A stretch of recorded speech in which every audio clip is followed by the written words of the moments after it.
Après 2 joutes à Zolder et une à Francorchamps, le Belgian Gentleman Drivers Club 2012 s'est offert une première escapade en dehors de nos frontières le dernier week-end de mai, retrouvant avec délectation le circuit de Croix-en-Ternois près d'Arras dans le Pas-de-Calais. Un tracé que l'on peut qualifier de traditionnel pour la compétition belge de circuit réservée aux amateurs, gentleman drivers et jeunes loups souhaitant effectuer leur premier pas en sport automobile. Avec son kilomètre 900, Croix s'impose comme un réel challenge, surtout lorsque la liste des engagés dépasse allègrement la trentaine de bolides. Ce sont 2 manches de 2 heures qui figuraient au menu dominical et le moins que l'on puisse dire, c'est que le premier envol allait être particulièrement chahuté. Grégory Pes calant à même la grille, tandis que Mathis Adnicard s'en mêlait quelque peu les pinceaux. Résultat, le premier leader de Croix-en-Ternois était Yvan Muller, impressionnant d'aisance au volant d'une Mini Cooper S qui n'en finit pas d'évoluer.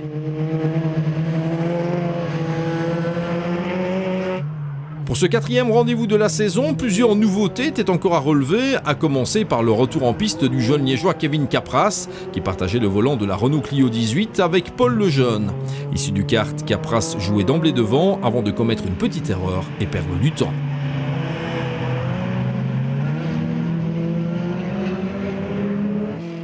Autre arrivée remarquée, celle de la redoutable Citroën AX de ce diable de Jérémy Prinsen, accompagné de son paternel Luc et de son oncle Gary Peters.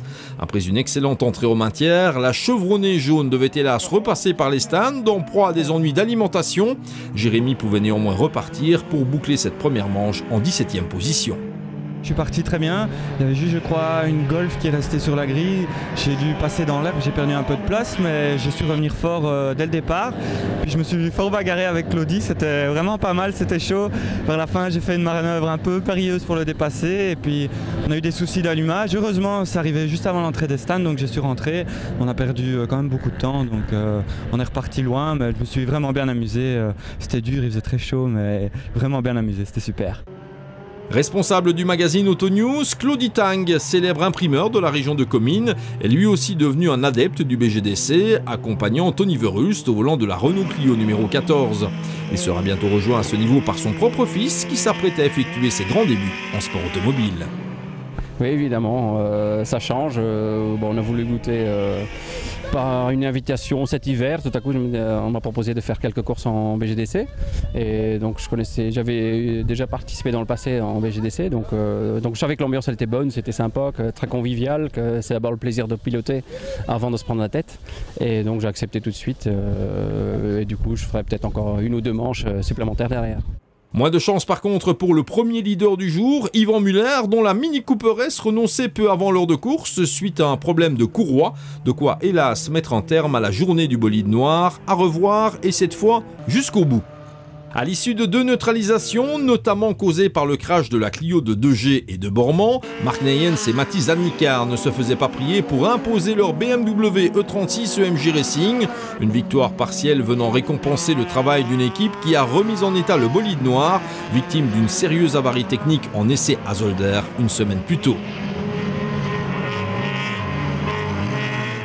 Oui, il y a des parts dans lesquelles on ne savait pas comment lancer la voiture. Hein. Mais Kevers a le même problème, on a tous les deux et on lancé. Hein. Resté scotché sur la grille de départ, Grégory Pes allait se fendre d'une très belle remontée, lui permettant de prendre les rênes de la classe D, quand bien même une moitié de course devait encore être disputée. Ils ont fort raté sur le départ. On attendait le feu vert qui n'est jamais arrivé. C'est en se regardant qu'on a vu que les autres démarrer. J'ai malheureusement calé au départ. Et puis on a remonté en restant sur le même rythme pendant 1 heure. Et c'est ce qui nous a permis d'arriver de mettre la voiture première au ravitaillement. Quant à Paul Lejeune et Kevin Capras, ils ont achevé la manche en 3e position, soit la médaille d'argent en classe D. Mais plus que jamais, la victoire était possible pour la Renault Clio 3 numéro 18. Mais normalement, on aurait pu rester au contact de la BM, mais le problème, c'est les pneus. On fusille aux pneus et la dernière demi-heure, il n'y a plus de pneus, quoi. Ça ne vire plus, c'est l'agonie, quoi. Il resterait même encore un quart d'heure, à mon avis, les doublés, ils nous redépasseraient. Le départ a été très chaud parce que je crois que les 2 premiers n'ont pas bien compris qu'il ne fallait pas attendre le feu vert pour démarrer, parce qu'il n'y en avait pas. Donc il y a eu un petit problème au début, mais après, j'ai su prendre le départ, j'ai tenu la BMW et puis j'ai essayé de rester devant le plus possible. Et puis alors après j'ai eu un petit accrochage avec une Mini. Mais bon, j'ai perdu 10 à 15 secondes je crois et puis on a terminé la course ainsi quoi, mais c'est super bien. Excellente performance de Denis et Emilien Buffet, dont la Renault Clio n'a sans doute jamais été aussi compétitive, ce qui leur valait de pointer à une impressionnante 4e place absolue au moment de la pause. Pour une fois épargné par les soucis, la Ford Focus RS 79 d'Alain et Gilles Ronchel, accompagné d'Éric Dutoit, se positionnait en ordre utile dans le classement, clôturant le top 5 général et menant allègrement la division 3. Comme vous pouvez le voir, très chaud, très chaud. Mais écoutez, je pense qu'on finit 5e, donc c'était assez bon pour le circuit ici, parce que le circuit est vraiment pas adapté à notre voiture, évidemment. Elle est assez lourde et assez puissante, donc on essaye de tirer notre épingle du jeu. Donc on espère faire mieux en deuxième manche. Autre Clio à la fête sur le petit circuit français, la 86 de Jacques Morlet et Thierry Brugma faisait enfin son apparition dans le top 10, pointant même au 6e rang au terme des 2 premières heures. Derrière la Focus RS des Ronchel et de Dutoit, c'est la BMW M3 E36 numéro 077 de Rudy Spiegeler et Thierry Grissouille qui apparaissait en division 3, preuve des progrès permanents du bolide noir. Logée dans le sillage de la M3 077, l'autre M3 E36, celle de Christian Eck, répondait elle aussi à l'attente, d'autant qu'à son volant, on retrouvait Ismaël Adouche, mais aussi un certain Jean-Pierre Blaise, concurrent régulier du championnat d'Europe réservé aux camions de course. Croix-en-Ternois semblait également bien convenir au Mini Cooper S. Outre le One Car Show d'Yvan Muller en début de course, Leo Bilemans et Frank Knompker étaient aussi à la fête, au point d'intégrer le top 10. Après les ennuis de la Citroën AX, la classe C était emmenée par une des Honda Civic et c'est la 5 de Van Damme, Van Biloon et De Ridder qui prenait la main, non sans pointer elle aussi dans le top 10 absolu. Joli. J'ai été surpris au départ et puis je me suis mis dans le rythme et j'ai directement pris quelques voitures et je crois après une demi-heure je me trouvais dans la 15e, 20e position, j'étais très heureux. Je trouvais que le circuit était un peu très abrasif parce qu'à certains endroits la voiture sautait et c'était pas facile à conduire. Sinon dans l'ensemble je crois que ma première heure de course était très bonne parce qu'on termine déjà 12e. Voilà. Donc le circuit ici de Croix-en-Ternois c'est un circuit magnifique. Nous avons le soleil, je suis très content d'être venu et tout ce qu'il y a en organisation est superbe. La Civic numéro 5 devançait la 18 de Ronvaux, Hayon et Clermont, elle aussi dans le bon wagon à mi-distance. Accompagné cette fois par Joël Van Loo, alias Joe la Coupe, Raphaël Van der Straten loupait le top 10 dans rien au volant de la Clio 3 VTS Racing Adventures, ce qui lui permettait néanmoins d'accrocher la 6e place en classe D.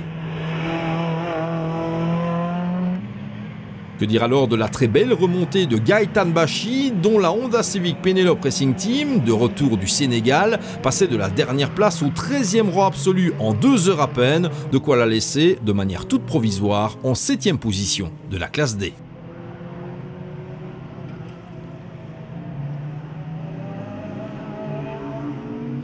Pour clôturer le top 15, on pointait encore la Renault Clio 2 de Herman Servranckx et Olivier Payen, bien dans le rythme, une fois de plus.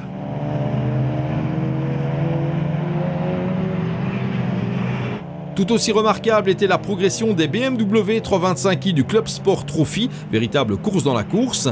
Les berlines allemandes, proches de la série, étaient cette fois au nombre de 5 et chaque manche donnait lieu à un classement spécifique.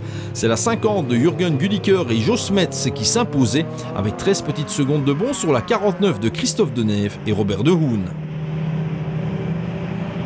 Le premier top 3 du Club Sport Trophy était complété par la 39 de Christophe Van Est et Christophe Godard. Ce qui nous amène au second envol crucien, mais aussi et surtout crucial, pour une durée similaire de 120 minutes. Un départ nettement moins agité que le premier, sous la domination de la BMW EMG Racing de Neyens et Zadnikar.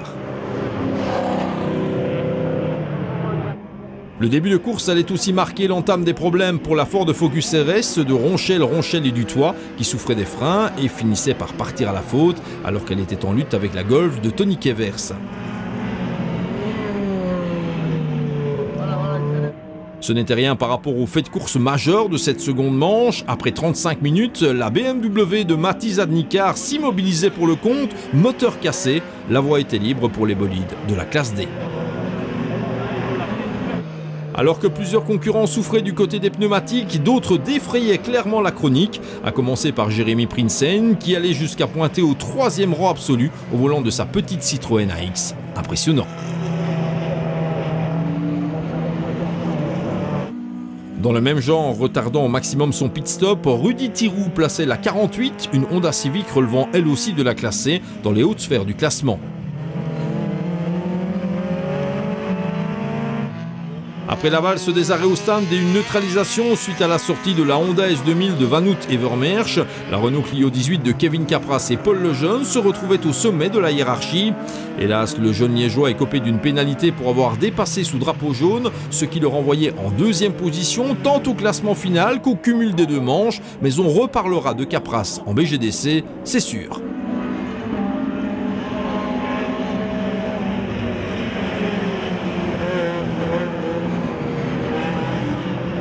L'ultime contretemps de la 18 faisait bien sûr les affaires de l'inévitable VW Golf 2 préparé dans les ateliers de Jean-Marie Dehaye. Tony Evers et Grégory Pes prenant un malin plaisir à éviter toute erreur majeure pour décrocher une nouvelle victoire absolue. Pas de doute, la 101 est bien l'actuelle référence du BGDC.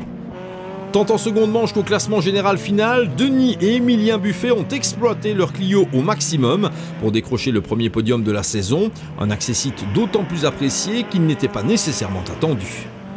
Une remarque tout aussi valable pour la Mini Cooper S de Léo Bilemans et Frank Knopker, pas vraiment espéré aux avant-postes non plus, mais qui s'offrait une 4e place absolument remarquable, preuve que le tracé français convient parfaitement aux bolides de plus petits gabarits. 7e de la seconde joute, la Clio 86 de Brugma et Morlaix effectuait elle aussi un joli bond en avant au général cumulé, au point de clôturer le top 5, soit le meilleur résultat de la saison pour le sympathique équipage. En division 3, les soucis de la Ford Focus RS faisaient les affaires de ChristianEix, Maël Adouche et Jean-Pierre Blaise, qui remportaient leur catégorie assez facilement, non sans compléter le top 6 absolu, mission accomplie pour le bolide originaire de l'Est du pays. Il fallait descendre nettement plus bas dans le classement pour dégoter les bolides ayant trusté les places d'honneur de la division 3 avec la M3 E36 de Frankie Heubrechts et Dries Eman qui coiffait sur le poteau le modèle similaire de Rudy Spiegeler et Thierry Grissouille, moins verni qu'en première manche.